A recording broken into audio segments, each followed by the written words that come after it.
And that, class, concludes our unit on the fascinating world of Cenevian quantum entanglement, Professor Zix9 announced, his tentacles waving in what passed for enthusiasm among his species. Any questions before we wrap up? The classroom of alien students collectively exhaled in relief, their various appendages relaxing after an hour of mind-bending physics. As the students began to pack up their holopads and quantum notebooks, a hand shot up from the back of the room. It belonged to de Glix, a Zorblaxian exchange student whose gelatinous form quivered with barely contained excitement. Professor Zix9's compound eyes narrowed in suspicion. Glix's questions usually led to disasters of intergalactic proportions. Yes, Glix, he asked, bracing himself for the worst. Professor, I couldn't help but notice that our syllabus mentions basic explosives training next week. Is that a joke? A typo, perhaps, a cruel prank by the cosmic trickster god that the humans keep telling me about. The entire class froze, a rainbow of alien skin tones paling to various shades of terrified pastels. Professor Zix9's tentacles curled in on themselves, a sure sign of discomfort. Ah, yes. That the professor cleared his throat, or what passed for a throat in his species. I'm afraid it's no joke, students. As part of our cultural exchange program with Earth, we're required to familiarize ourselves with certain aspects of human technology and warfare. A collective gasp rippled through the room, followed by what sounded suspiciously like several students updating their wills. But fear not, Professor Zix9 quickly added, his voice taking on a forced cheerfulness that fooled absolutely no one. We have a certified human expert coming in to teach the class. I'm sure it will be perfectly safe and educational. As if on cue, the classroom door slid open with a hiss, revealing a human female dressed in what appeared to be standard Earth military fatigues. She strode in with the confidence of someone who had probably juggled live grenades for fun as a child. Howdy, folks, she announced, her voice echoing in the now deathly silent classroom. I'm Sergeant Sarah Boom Boom Rodriguez, and I'll be your explosives instructor for the day. Professor Zix9's tentacles went limp with relief. Ah, Sergeant Rodriguez. We weren't expecting you until next week. The human grinned, a gesture that showed far too many teeth for the comfort of the alien students. Well, I figured why wait. Besides, I was in the neighborhood, testing out some new toys in the Gamma Quadrant. Thought I'd pop in and say hello. Glix, ever the eager one, raised a pseudopod. Excuse me, Sergeant Boom Boom, but what exactly will we be learning in this explosives class? Sarah's eyes lit up with an enthusiasm that sent shivers down the spines or equivalent body parts of every non-human in the room. Oh, just the basics, really. How to make things go boom, how to make bigger things go boom, and how to look cool walking away from the explosion without looking back. You know, essential life skills. A Florbian student in the front row fainted, his 8 eyes rolling back into his head before he hit the floor with a soft squelch. Now, Professor Zix9 interjected, trying to regain some semblance of control over his class. I'm sure the sergeant is just joking. Right, Sergeant? Sarah blinked, looking genuinely confused. Joking? About explosives? Never that be like joking about gravity or the deliciousness of tacos. Some things are sacred, Prof. The class collectively inched away from her, their desks scraping against the floor in a cacophony of terror. Oh, come on, Sarah exclaimed, throwing her hands up. It's not like we're going to blow up the school or anything. Well, not the whole school. Maybe just a small part of it. For educational purposes, of course. Professor Zix9's color changed to a sickly green. Perhaps we should discuss the curriculum in private, Sergeant. Nah, no need for that, Sarah waved him off. I believe in transparency. And also in things that go kaboom. So, who's ready for a little demonstration? The silence that followed was so profound that you could have heard a pin drop, or in this case the sound of several alien students trying to quietly slither, ooze, or teleport out of the room. Tough crowd, Sarah muttered. All right. Let's start with something simple. Who here knows what C4 is? A brave Zilosian student raised one of its branch-like limbs. Is it a type of vitamin supplement? Sarah stared at the student for a long moment before bursting into laughter. Oh, honey, no. Although I suppose you could say it provides a sudden burst of energy. Just, you know, the kind that turns you into a fine mist. The Celosian student promptly retracted into its bark for protection. Okay, I can see you're all a bit nervous, Sarah said, her tone softening slightly. Let's take a step back. Who here has ever made a chemical volcano? You know, the kind with baking soda and vinegar. A few tentative appendages were raised. Great, well, imagine that. But instead of a cute little fizzy eruption, you get a massive fireball that can level a small building. That's basically what we're going to be working with. The room erupted into chaos. Students began shouting in various alien languages. Some tried to hide under their desks, and one particularly panicked Lupien attempted to phase through the wall. Who? Sarah yelled over the commotion. Calm down, everyone. It's not like I brought any actual explosives with me today. The panic subsided slightly, replaced by a wary silence. I mean, aside from this small demonstration kit, she added, patting a metallic case at her hip that no one had noticed before. But don't worry, it's perfectly safe, probably.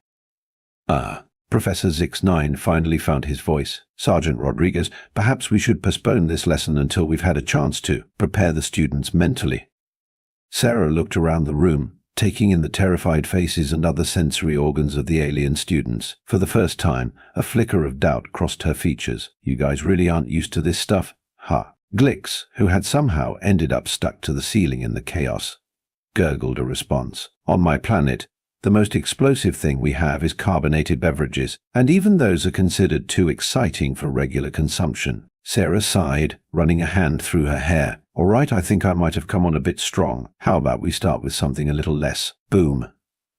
The collective relief in the room was palpable. Even Professor Zix9's tentacles began to unknot themselves. Great, Sarah clapped her hands together. So, who wants to learn about the fascinating world of controlled demolitions using nothing but household chemicals? The panic resumed immediately, somehow even more frenzied than before. Okay. Geez. Tough room, Sarah muttered. How about we start with the history of explosives instead? No practical demonstrations, just boring old facts. That's safe enough for you. The class cautiously settled down, eyeing her warily. All right, gather round, kiddos. Let me tell you about the fascinating discovery of gunpowder in ancient China. It all started when some alchemists were looking for an elixir of immortality. Spoiler alert, they didn't find it, but they did find a way to make things go boom spectacularly. As Sarah launched into her lecture, the alien students found themselves grudgingly drawn in by her enthusiasm. Even Professor Zix9 began to relax, his tentacles swaying gently as he listened. Now, fast forward a few centuries, and we've got Noble inventing dynamite. Talk about a real blast from the past. Sarah chuckled at her own joke, oblivious to the groans from her audience. But here's the kicker. He thought it would end all wars because it was too destructive. Spoiler alert number 2. It didn't. Humans just got more creative with our boom sticks. Glix, who had finally unstuck himself from the ceiling, raised a pseudopod. Excuse me, Sergeant, but why are humans so fascinated with explosions? Doesn't it scare you? Sarah's face softened. Good question. Gel. Oshot. I think it's partly because we're curious creatures by nature. We see something dangerous and think, how can I use this? But it's also because we understand that these forces, when controlled, can be incredibly useful. We've used explosives to build tunnels, mine resources, and even save lives in controlled avalanches. The class murmured in surprise. This was a perspective they hadn't considered before. But Sarah continued, her tone growing serious. You're right to be cautious. Explosives are incredibly dangerous in the wrong hands. That's why education is so important. The more you understand something, the less likely you are to misuse it or be caught off guard by it. Professor Zix9 nodded, approvingly. Well said, Sergeant. Perhaps there is merit to this course after all. See? I'm not just a pretty face with a penchant for pyrotechnics, Sarah grinned. Now, who wants to learn about the chemistry behind different types of explosives? Don't worry, we'll keep it theoretical for now. To everyone's surprise, including their own, the majority of the class raised their hands or equivalent appendages. Hot damn. Excellent enthusiasm. Student Sarah corrected herself, glancing at Professor Zix9. Let's start with the basics. Who can tell me the 3 components needed for fire? As the lesson progressed, the alien students found themselves becoming increasingly engaged. Sarah's passion for the subject was infectious, and she had a knack for explaining complex concepts in terms they could understand. And that, folks, is why you never, ever mix these 2 chemicals unless you want to see the inside of a blast crater up close and personal, Sarah concluded, pointing to a complex diagram she had drawn on the holo board. The class was hanging on her every word, their initial fear replaced by fascination. Even the Flurbian student who had fainted earlier was now taking furious notes with all 8 of his eyes. Any questions? Sarah asked, looking around the room. Glix raised a pseudopod again. Sergeant Boom Boom, Rodriguez, do you think we'll ever be able to handle explosives like humans do? Sarah considered the question carefully. Well, Glix, that depends. Are you willing to put in the time to study, practice safety protocols religiously, and accept that there's always an element of risk involved? Glix's gelatinous form rippled with determination. I think I am. Then yeah, you just might. Sarah smiled. But remember, it's not about being fearless. It's about respecting the power you're dealing with and always erring on the side of caution. Professor Zix-9 cleared his throat. I must say, Sergeant, this has been most illuminating. Perhaps we were too hasty in our judgment of this course. Sarah beamed. Thanks, Prof. And hey, if you're feeling brave, maybe next time we can do a tiny, itty-bitty practical demonstration. Nothing too crazy, just a small controlled explosion. For science, you know. The color drained from Professor Zix-9's face faster than a ruptured coolant line. Let's not get ahead of ourselves, Sergeant. The class erupted in nervous laughter, a mixture of excitement and residual fear. As the bell rang, or rather, as the psychic signal indicating the end of class resonated through their minds, the students began to file out, chattering excitedly about what they had learned. Sarah watched them go with a satisfied smile. You know, Prof, I think we might have sparked some interest here today. No pun intended. Well, maybe a little intended. Professor Zix-9 sighed, his tentacles drooping with exhaustion. Indeed, Sergeant. Though I fear for the safety of our laboratories in the coming weeks. Ah, don't worry, Sarah patted him on what she hoped was his shoulder. I'll make sure they understand that the only explosions they're allowed to cause are the metaphorical kind. You know, mind-blowing revelations and earth-shattering discoveries. The safe kind of boom. As they left the classroom, neither of them noticed Glix lingering behind, his gelatinous form quivering with excitement as he eyed the chemical storage closet with newfound interest. The next day dawned bright and early on the Intergalactic University campus. Students of various species shuffled, slithered, or teleported their way to morning classes, their minds still buzzing with the excitement of yesterday's explosive lecture. In the faculty lounge, Professor Zix-9 was nursing his third cup of hypercaffeinated neutron star extract, his tentacles twitching nervously. I still can't believe we're going through with this practical demonstration today, he muttered to his colleague, Professor Quark. A boson being composed entirely of subatomic particles, Quark's form shimmered in what might have been a shrug. Look on the bright side, Zix, if anything goes wrong, at least we'll get to see what the inside of a black hole looks like. Your optimism is as misplaced as ever, Quark Zix-9 grumbled. Meanwhile, in the specially reinforced laboratory, Sarah was setting up for the day's lesson. She hummed cheerfully as she arranged various chemicals, detonators, and what looked suspiciously like a small thermonuclear device on the workbench. The students began to file in, a mixture of excitement and trepidation on their faces or equivalent sensory organs. Glix practically bounced into the room, his gelatinous form vibrating with anticipation. All right, class, Sarah called out once everyone was seated. Today's the day you've all been waiting for. We're going to have our first practical demonstration. A chorus of nervous squeaks, chirps, and psychic whimpers filled the room. Now. Don't worry, Sarah reassured them. We're starting small. Really small. Microscopic, even. Who here has heard of nanoexplosives? The room fell silent, save for the sound of Glix's excited jiggling. Great virgin territory, Sarah grinned. Nanoexplosives are tiny, engineered particles that can create controlled, precise explosions on a microscopic scale. They're used in everything from targeted drug delivery to microsurgery. She held up a vial of what looked like ordinary water. This little beauty contains millions of nanoexplosives suspended in a harmless solution. When activated, they create a series of tiny explosions that, combined, pack quite a punch. The class leaned in, fascination overriding their fear. Now, who wants to volunteer to activate it? Sarah asked, looking around the room expectantly. The students recoiled as one, creating a collective whoosh of air that nearly knocked Sarah off her feet. Tough crowd, she muttered. All right, I'll do it myself. But first, let's review our safety procedures. What's rule number 1? Don't blow yourself up, the class chorused, having had this drilled into them repeatedly over the past week. Excellent.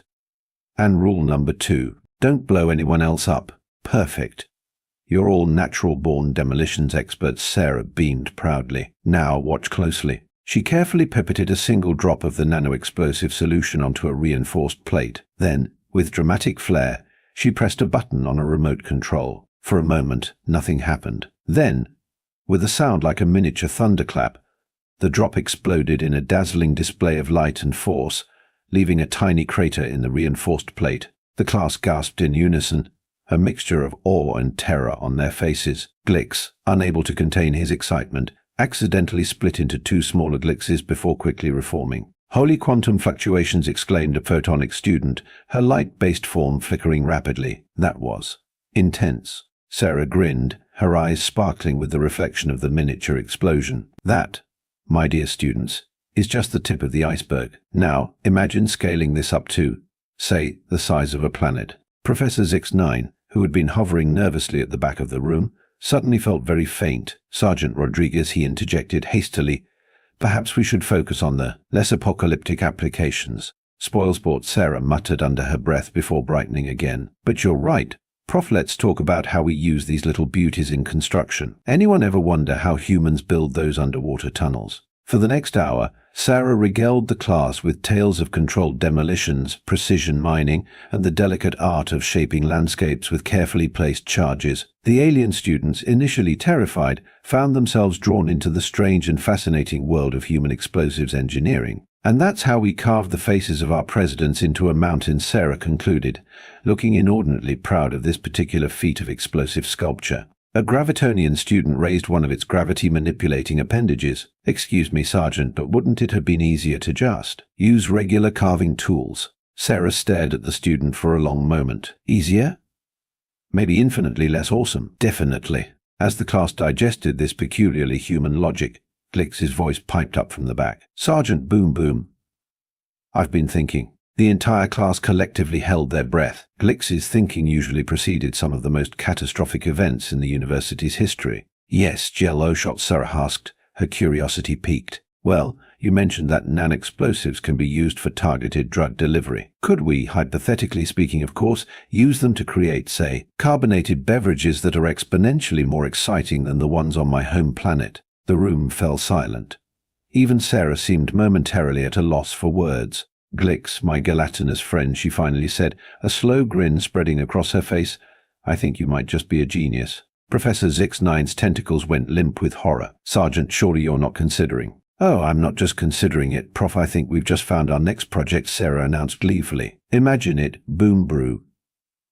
The soda that fights back will make billions." The class erupted into a cacophony of excited chatter, fearful protests, and in the case of the Flurbian student, what sounded suspiciously like a prayer to any deity willing to listen. As Sarah began sketching out plans for her explosive beverage empire on the holo board, Professor Zix9 seriously considered the merits of early retirement, or possibly faking his own death and fleeing to the outer reaches of the galaxy. Meanwhile, in the administrative offices of the Intergalactic University, Dean Xylophone, named because of his species' ability to produce musical tones by tapping their exoskeletons, was having a rather intense conversation with the head of the Cultural Exchange program.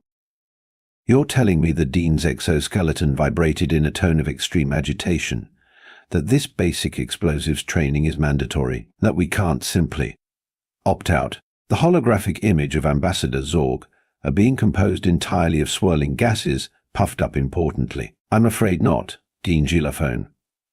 The treaty clearly states that all participating institutions must engage in full cultural immersion." The humans were quite insistent on this point. "But surely," the Dean pleaded, his carapace now producing a sound not unlike a frantically played xylophone concerto, "there are other aspects of human culture we could focus on, their music perhaps, or their curious obsession with feline videos on primitive data networks." Ambassador Zorg's gaseous form swirled in what might have been a shrug. "The humans argue that their relationship with explosives is a fundamental part of their cultural identity, something about Big Bad Da Boom being the mother of invention, or some such nonsense." The Dean's exoskeleton sagged, producing a mournful minor chord. "Very well. But when this university becomes a smoking crater, I expect full diplomatic support in my wrongful termination lawsuit." As the hologram flickered out, Dean Xylophone turned to gaze out of his office window, overlooking the sprawling campus of the Intergalactic University. In the distance, he could see a small mushroom cloud rising from the science building. "Oh, not again," he sighed, reaching for his emergency flask of liquid nitrogen. It was going to be one of those days. Back in the laboratory, Sarah was in her element. The initial demonstration had broken the ice, and now the students were peppering her with questions faster than she could answer them. "But Sergeant, a quantum entangled twin entity asked. Their voices perfectly synchronized. How do you control the blast radius in a zero-gravity environment?" Sarah's eyes lit up. "Excellent question. It's all about the containment field. You see, in space." As she launched into a detailed explanation involving force fields, graviton particles, and what sounded suspiciously like hand-wavium, Glix was furiously taking notes, or at least he was attempting to. His gelatinous appendages kept slipping through the holopad, leaving trails of ooze instead of coherent text. Professor Zix-9, who had resigned himself to his fate and was now simply trying to minimize the collateral damage, noticed Glix's struggles. With a sigh, he extended a tentacle and tapped a button on the holopad, activating its amorphous being interface. "Thanks," Prof. Glix burbled happily, his form rippling with gratitude. "Don't mention it," Zix-9 muttered. "Really, please don't. I don't want to be implicated when whatever you're planning inevitably goes wrong." Meanwhile, Sarah had moved on to demonstrating the finer points of shaped charges using a holographic simulator. The students watched in awe as virtual buildings imploded with pinpoint precision, collapsing in on themselves without disturbing so much as a blade of grass on the surrounding landscape. "And that, kids, is how you bring down a skyscraper without spilling your coffee in the building next door," Sarah concluded with a flourish. The photonic student raised a light tendril. "Sergeant, is it true that humans use explosives in their recreational activities as well?" Sarah's grin could have powered a small star system. "Oh, honey, you have no idea.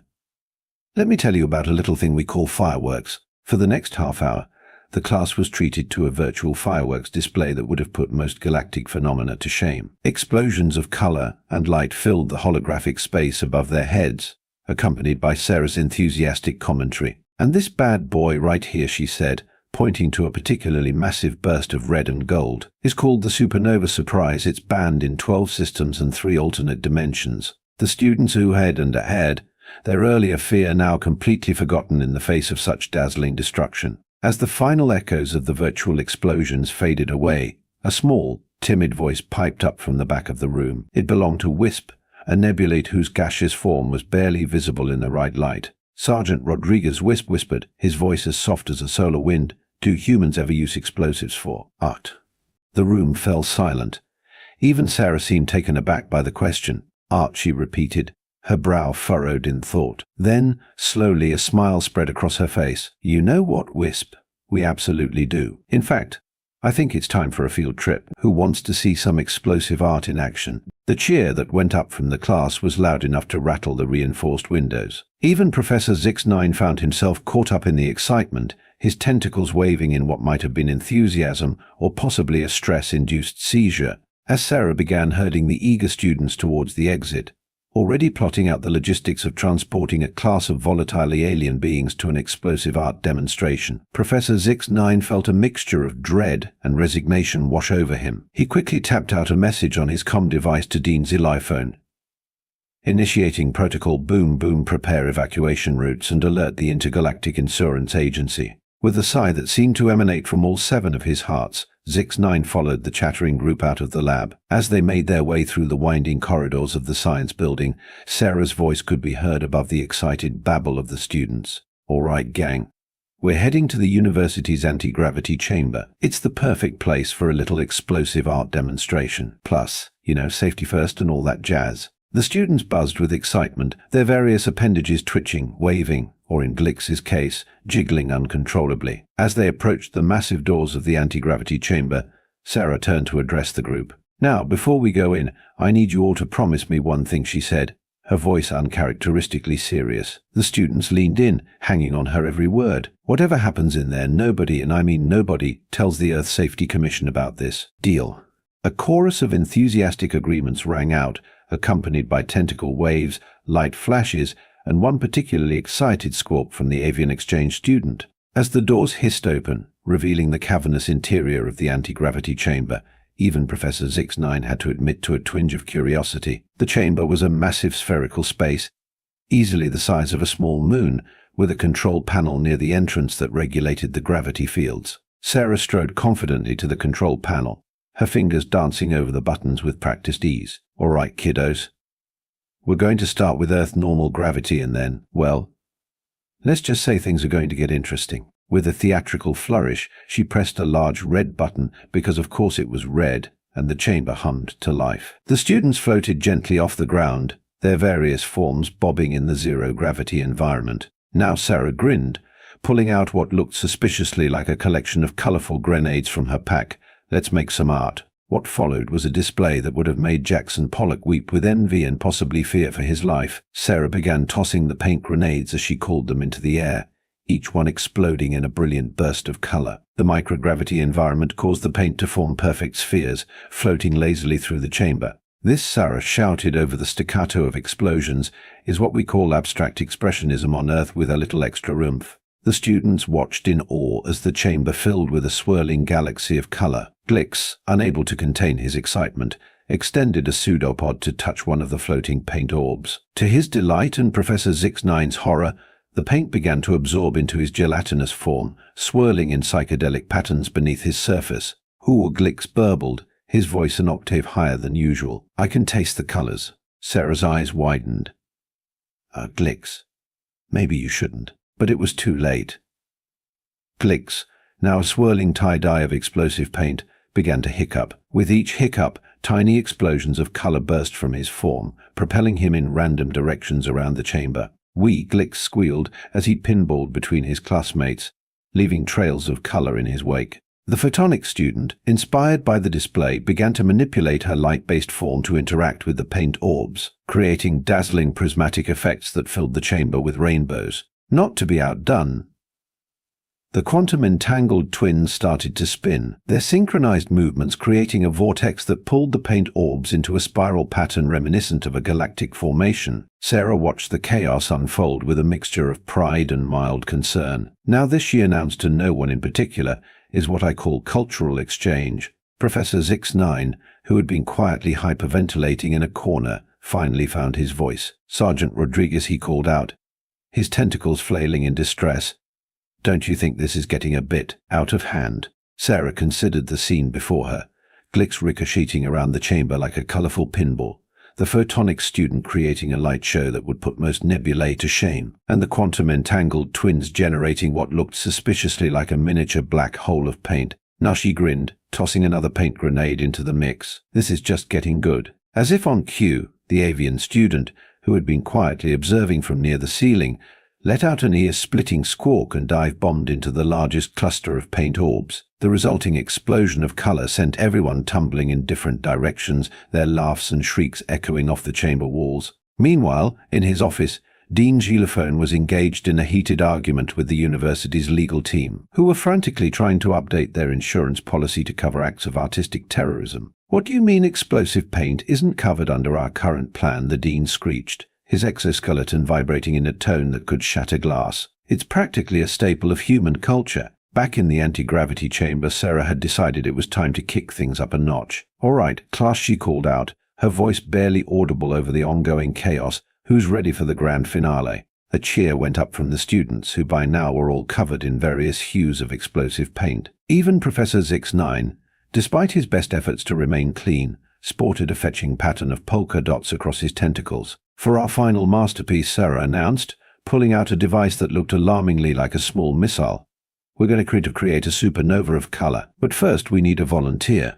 The students all began shouting and waving or wiggling their appendages, eager to be part of the grand finale. Sarah's eyes scanned the crowd before settling on Wisp, the shy nebulate who had first asked about explosive art. "Wisp, my gaseous friend," Sarah called out, "this one's for you." Wisp's form shimmered with excitement as Sarah gently attached the device to him. "Now, when I give the signal, I want you to concentrate really hard on expanding your form. Can you do that for me?" Wisp nodded, or at least his gaseous form rippled in what Sarah interpreted as agreement. "Excellent.